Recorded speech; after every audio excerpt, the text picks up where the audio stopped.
Good day, my dear classmates, especially to our professor, Ma'am Neresa Doble.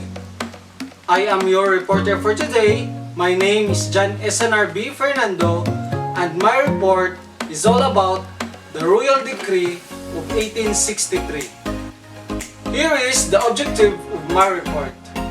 At the end of our session, we will be able to understand the Royal Decree of 1863. Did you know that the Royal Decree of 1863 was the first ever free modern education system in the Philippines? It required the government to provide the school institution for boys and girls in every town. It was made possible and enacted on December 20, 1863 by Queen Isabella II. Primary instruction was made free and the teaching of Spanish was compulsory. This was 10 years before Japan had a compulsory form of free modern public education and 40 years before the American government started an English-based public school system in the Philippines.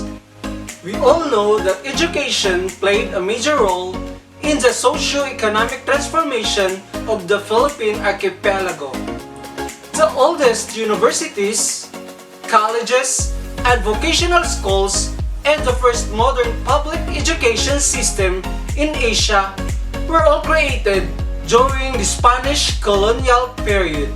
And by the time Spain was replaced by the United States as the colonial power, Filipinos were among the most educated subjects in all of Asia. Now, let us discuss the educational system during the declaration of this decree. The Royal Decree provided for a complete educational system which would consist of primary, secondary, and tertiary levels, finally making officially available to Filipinos valuable training for leadership after 3 centuries of colonizations. It also commended the creation of a free public normal school to train men as teachers, supervised by the Jesuits. One of these schools was the Escuela Normal Elemental, which in 1896 became the Escuela Normal Superior de Maestros de Manila, or Manila Ordinary School for School Mistresses.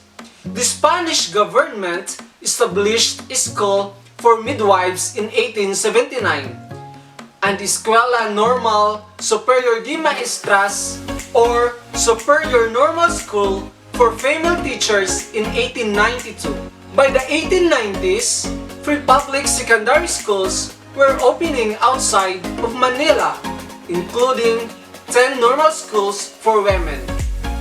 The range of subjects being taught were very advanced, as can be seen from the syllabus of education in the Municipal Athenaeum of Manila that included algebra, agriculture, arithmetic, chemistry, commerce, English, French, geography, geometry, Greek, history, Latin, mechanics, natural history, painting, philosophy, physics, rhetoric and poetry, Spanish classic, Spanish composition, topography, and trigonometry.